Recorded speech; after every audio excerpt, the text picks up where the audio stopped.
Hello दोस्तों, last video तक हमने पढ़ा कि किस प्रकार ब्रिटिशर्स ने जो भारत में मौजूद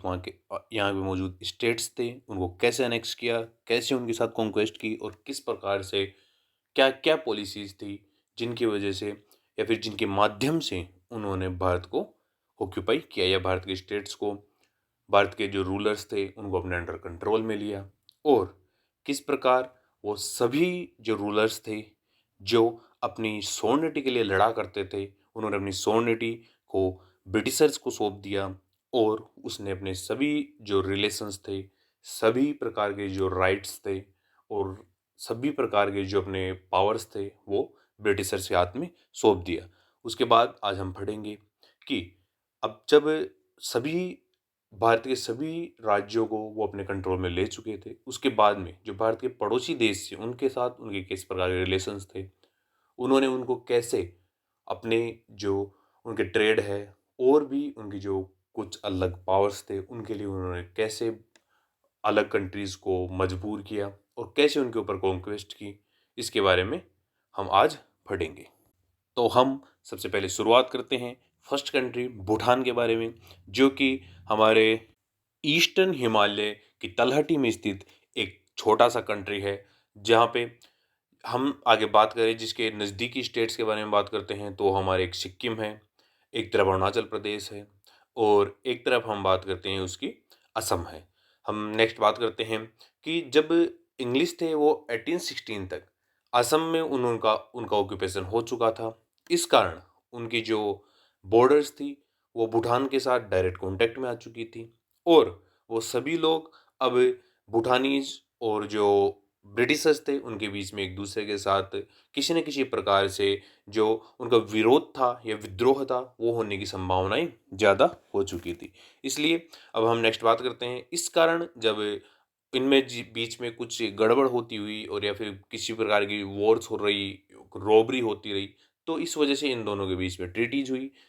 तो भूटानीज और ब्रिटिशर्स के बीच में ट्रीटी हुई जो फर्स्ट टाइम 1863-64 में हुई, जिसके माध्यम से जो ब्रिटिशर्स थे उन्होंने जो उनके पासेस थे उनको सरेंडर किया, जो आसाम के लिए जाते थे उनको ब्रिटिशर्स ने सरेंडर किया। लेकिन उसके बाद में धीरे धीरे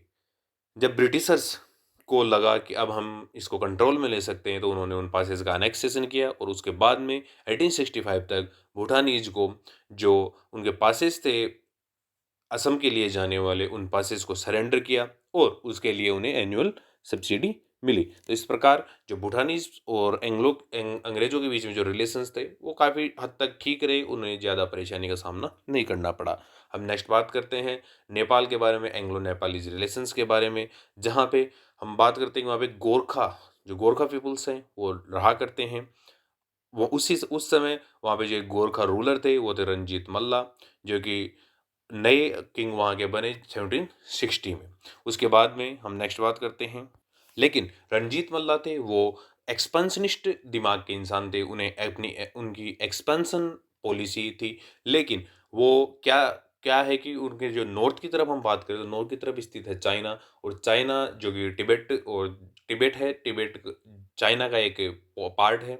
वहाँ पे जो मॉन्क्स थे वो उसे अच्छी तरह से सुरक्षित करके रखते हैं। इसलिए जो नेपालीज थे वो नॉर्थवर्ड एक्सपांसन नहीं कर सकते थे। इस कारण उन्होंने अपना साउथवर्ड एक्सपांसन किया। साउथवर्ड एक्सपांसन किया तो वो हमारे भारत की तरफ एक्सपांसन करने लगे और भारत की तरफ एक्सपांसन करने लगे तब तक 1801 तक ब्रिटिशर्स ने भी गोरखपुर को एनेक्स कर चुके थे। इस कारण जो गोरखाज की बाउंड्री थी और जो कंपनी की बाउंड्री थी वो अब एक दूसरे के साथ कॉन्फ्लिक्ट में थी और वो एक दूसरे की तरफ एक्सपांसन करना चाहते थे। ब्रिटिशर्स को जो गोरखास थे उनका एक्सपांसन बिल्कुल भी पसंद नहीं था, लेकिन जो गोरखास थे और रणजीत मल्ला के अंडर में वो भारत की तरफ या फिर साउथवर्ड एक्सपांसन करना चाहते थे। इस वजह से दोनों के बीच में कॉन्फ्लिक्ट हुआ और कॉन्फ्लिक्ट होने की वजह से जो गोरखास थे उन्होंने जो अपने कंपनी के इलाके थे उनको बुटवाल और शिवराज जैसे इलाके थे उनको कैप्चर कर लिया। उस समय हम बात करें तो उस समय जो हमारे लॉर्ड हेस्टिंग्स थे उनका पीरियड चल रहा था। उसके बाद में उनके बीच में वॉर हुआ और वॉर होने की का उसकी जो रिजल्ट निकला उसमें ट्रीटी ऑफ सगोली हुई जिसे 1816 में साइन किया गया, जिसमें कि जो नेपालीज जो किंग हैं उनके पास एक ब्रिटिश रेजिडेंट होंगे और जो गरेवाल और कुमाऊं के जो इलाके हैं जिन्हें नेपाल अपने कंट्रोल में रखता है उन्हें वो ब्रिटिशर्स को सौंपने होंगे और उसके साथ ही उन्हें जो तराई का रीजन है उसके ऊपर से भी अपना क्लेम हटाना होगा। साथ ही साथ में नेपाल ने जो सिक्किम के ऊपर उनका क्लेम था वो भी वहाँ से उन्हें विड्रॉ करना पड़ा। इस एग्रीमेंट की वजह से ब्रिटिशर्स को बहुत से फायदे भी हुए, जिसमें कि फर्स्ट था उसका कि वो हिमालय के करीब पहुँचे और हिमालय के पास जाके उनका राज हुआ। उसके बाद उनके जो ट्रेड रिलेशंस थे वो भी सेंट्रल एशिया के साथ, या मतलब कि चाइना जो कि एक उस समय बहुत बड़ी कंट्री थी, उसके साथ उनके जो ट्रेड रिलेशंस थे वो उनकी शुरुआत हुई। उसके बाद उनके अंडर में कुछ हिल स्टेशंस भी आए, जैसे शिमला, मसूरी और नैनीताल जैसे हिल स्टेशंस भी उनके कंट्रोल में हुए। उसके बाद में जो गोरखास थे, जो कि काफ़ी अच्छे सोल्जर्स हुआ करते हैं, उन्होंने भी एक लार्ज नंबर में ब्रिटिश इंडियन आर्मी को ज्वाइन किया। अब हम नेक्स्ट बात करते हैं कि बर्मा के बारे में, एंग्लो बर्मा बर्मीज रिलेशंस के बारे में, कि बर्मा भी जैसे नेपालीज भारत की तरफ एक्सपांसन करना चाहते थे, वैसे ही बर्मा भी अपना वेस्टवर्ड एक्सपांसन करना चाहता था, जिसमें कि वो भारत की तरफ एक्सपांसन करना चाहता था। इस कारण वो भी जो ब्रिटिशर्स थे उनके साथ क्लोज कॉन्टैक्ट में आया और उनके बीच में कॉन्फ्लिक्ट स्टार्ट हुआ। इसकी में कुछ और वजह भी थी, जैसे ब्रिटिशर्स को जो बर्मा के फॉरेस्ट रिसोर्सेज थे कि उन्हें जंगल भी चाहिए थे वहाँ के, साथ में ही जो बर्मा का मार्केट था वो भी ब्रिटिश मैन्युफैक्चरर्स को चाहिए था। इस प्रकार शुरुआत हुई फर्स्ट बर्मीज वॉर की, जो कि 1824 टू 26 तक चला, जिसमें फर्स्ट रीजन तो यही था कि जो वेस्टवर्ड एक्सपांसन था बर्मा का, उसकी वजह से ब्रिटिशर्स को परेशानी हुई। इस कारण और जो अराकन और जो मणिपुर जैसे इलाके हैं वहाँ का भी ऑक्यूपेशन बर्मीज के द्वारा कर लिया गया था। इसलिए ब्रिटिशर्स को लगा कि असम के ऊपर भी अटैक करेंगे, ब्रह्मपुत्र वैली के ऊपर भी अटैक करेंगे, इसलिए ये इन इलाकों को अपने कंट्रोल में कर लेंगे। इस कारण जो जो ब्रिटिशर्स थे या फिर जो वहाँ की बंगाल गवर्नमेंट थी और बर्मीज गवर्नमेंट थी, उनके बीच में कॉन्फ्लिक्ट स्टार्ट हुआ। और अब हम नेक्स्ट बात करते हैं कि जब मई 1824 में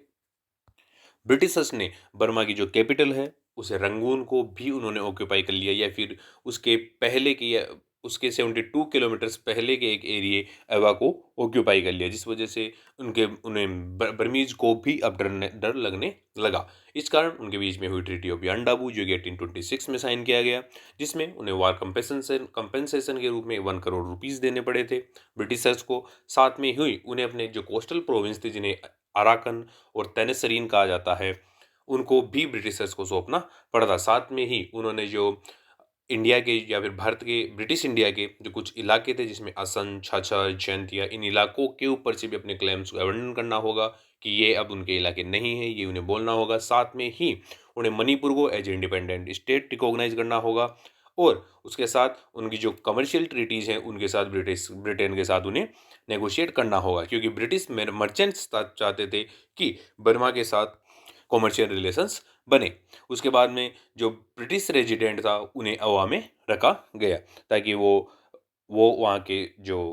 एडमिनिस्ट्रेटिव प्रोसेस है उनके बारे में जानकारी रख सके। साथ में ही जो बर्मीज एक एनवॉय था उसे भी कलकत्ता में रखा गया। उसके बाद में हम बात करते हैं सेकंड बर्मीज वॉर के, 1852 में फाइट किया गया, जिसके क्या क्या बैकग्राउंड थे और क्या क्या इसके परिणाम निकले, उसके बारे में हम बात करते हैं।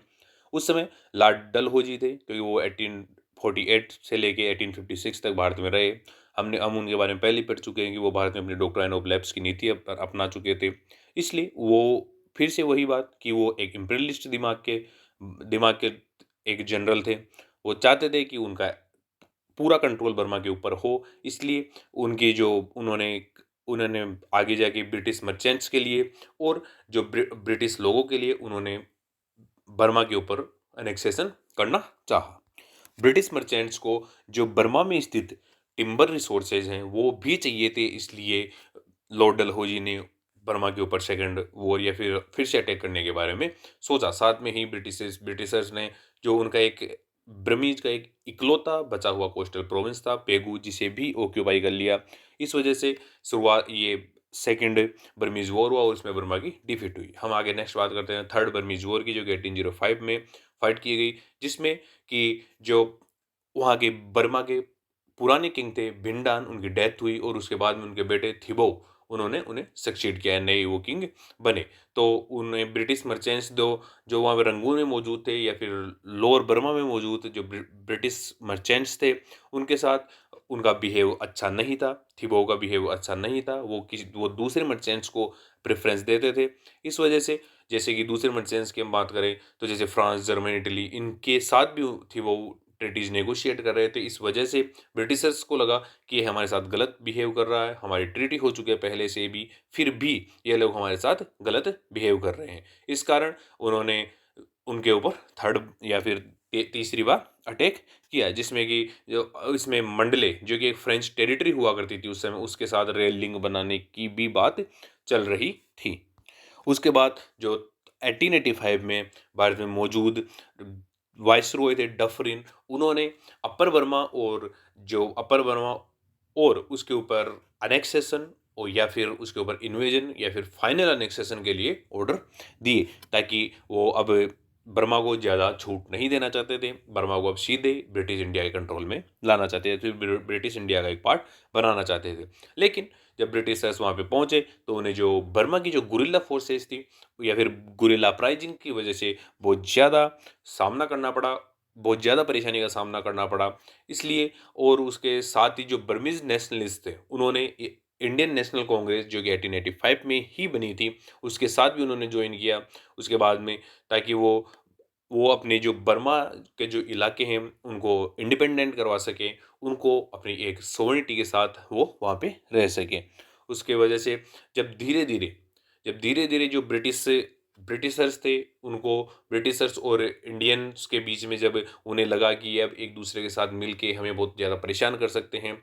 बर्मीज और इंडियंस के बीच में ब्रिटिशर्स को लगा कि अब ये एक साथ मिलकर हमें परेशान कर सकते हैं, क्योंकि अब बर्मीज लोग भी भारत में बहुत ज़्यादा क्रियाएं किया करते थे, बहुत ज़्यादा वो इन राजनीतिक क्रियाओं में भाग लिया करते थे। इसलिए 1935 में बर्मा को भारत से सेपरेट कर दिया गया। उसके बाद में जनवरी 4 1948 को बर्मा को इंडिपेंडेंस मिली, जिसमें कि उनके एक लीडर थे युआंग सान, जिन्होंने सेकेंड वर्ल्ड वॉर के समय अपने मूवमेंट को आगे बढ़ाया। इस वजह से उन्हें 4 जनवरी 1948 को बर्मा को इंडिपेंडेंस मिली। हमारे भारत के जो ईस्ट साइड में स्थित 3 कंट्रीज के बारे में हम बात कर चुके हैं, जिनमें कि भूटान, नेपाल और एक बर्मा। उसके बाद में हम थर्ड कंट्री जो तिब्बत है उसके बारे में हम बात करते हैं कि क्या क्या एंग्लो टिबेटन रिलेशंस थे, जिसमें कि हम बात करते हैं कि तिब्बत एक इलाका है जहाँ पे मॉन्क्स रूल क्या करते हैं, जिसमें कि चाइना का एक बहुत ही कम पावर वहाँ पे स्टेब्लिश था। फिलहाल बहुत ज़्यादा पावर है, जब से आज़ादी हुई है उसके बाद से बहुत ज़्यादा ब्रिटिश कंट्रोल चाइना के कंट्रोल में तिब्बत जा चुका है। लेकिन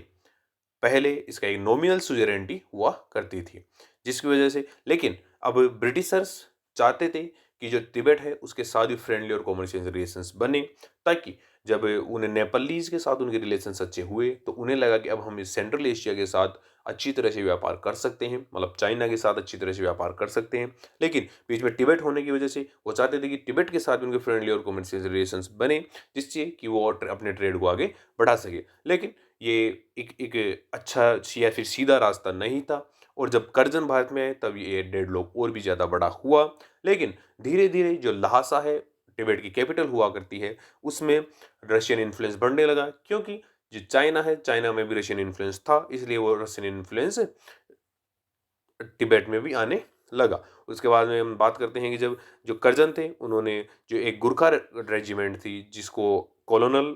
यंग हस्बैंड के अंडर में तिब्बतन्स के ऊपर अटैक करने के लिए भेजा या फिर तिब्बतन्स के साथ एग्रीमेंट करने के लिए भेजा, लेकिन तिब्बतन्स ने नेगोशिएट करने का रिफ्यूज कर दिया और उन्होंने एक नॉन वायलेंट रेजिस्टेंस ऑफर्ड किया, क्योंकि वो मॉन्क्स हैं, वो बिल्कुल भी वायलेंस में बिलीव नहीं करते हैं। लेकिन जब ब्रिटिशर्स की जीत हुई तो इस वजह से वहाँ पे ट्रीटी ऑफ लहासी गई, जो कि 1904 में साइन की गई, जिसमें 75 लाख रुपीज इंडेमनिटी के रूप में लिए गए, और साथ में ही जो उन्हें उसके अपनी सिक्योर पेमेंट की सिक्योरिटी के लिए जो तिब्बत का एक इलाका है चुम्बी वैली, उसे इंडियन गवर्नमेंट ने ऑक्यूपाई कर लिया कि वो 75 ईयर्स तक ऑक्यूपाई करके रखेगा। हर एक साल में जो ब्रिटिश ये तिब्बतन्स हैं उन्हें 1 लाख रुपए देने होंगे हर साल, और उसकी जो गारंटी है उसके रूप में वो चुम्बी वैली को रखेंगे। लेकिन जब बाद में बात हुई तो उसे और भी कम कर दिया गया, उसे 35 लाख के आसपास कर दिया गया। इस वजह से अब तिब्बत है उसके साथ उसे बातचीत भी की गई कि जो सिक्किम है उसके फ्रंटियर की भी इज्जत या फिर उसकी सुरक्षा तिब्बत करेगा। जिसके बाद में हम बात करते हैं कि जो वहाँ पे उन्होंने यातुंग, ग्यानसे, गारटोक ऐसे इलाकों पे भी ब्रिटिशर्स ने ट्रेड रिलेशंस बनाए और साथ में ही तिब्बत से जब ब्रिटिशर्स ने जीता या फिर ट्रीटी ऑफ लाहौर से की, तो इसकी वजह से जो फॉरेन अफेयर्स थे वो भी अब ब्रिटिशर्स के कंट्रोल में आ गए थे। उसके बाद हम बात करते हैं कि इसके सिग्निफिकेंस में क्या हुआ। तो सिग्निफिकेंस की हम बात करते हैं तो उसमें कि एंग्लो रशियन कन्वेंशन जो कि 1907 में किया गया, जिसमें कहा गया कि अब वो तिब्बत के ऊपर किसी प्रकार का कोई नेगोशिएशन नहीं करेंगे, या फिर अगर कोई भी नेगोशिएशन करेंगे तो उसके बीच में चाइना एक मीडिएशन के रूप में क्या काम करेगा, या फिर एक जो बीच बचाव करने के लिए जो कंट्री होगी वो होगी चाइना। चाइना को एंग्लो और रशियंस बीच में रखेंगे और फिर ही तिब्बत के मैटर के ऊपर कोई बात होगी। इस प्रकार हमने जो हमारे भारत के जो ईस्ट साइड में स्थित 4 कंट्रीज हैं उनके बारे में हम बात कर चुके हैं कि कैसे ब्रिटिशर्स के रिलेशंस हमारे ईस्ट साइड में स्थित इन चारों कंट्रीज जैसे कि भूटान, नेपालीज, बर्मा और तिब्बत के साथ कैसे रहे और कैसे उन्होंने उनके साथ ट्रीटीज की, इसके बारे में हम आज पढ़ चुके हैं। हम नेक्स्ट पढ़ेंगे कि जो हमारे वेस्ट या फिर नॉर्थ वेस्ट साइड में स्थित जैसे कि Afghanistan, north west frontier province, इनसे किस प्रकार के ब्रिटिशर्स के रिलेशंस थे और किस प्रकार से उन्होंने इनके साथ ट्रीटीज की और कैसे कैसे इनके साथ वॉर्स फाइट किए, उनके बारे में हम अगली वीडियो में पढ़ेंगे। Thank you.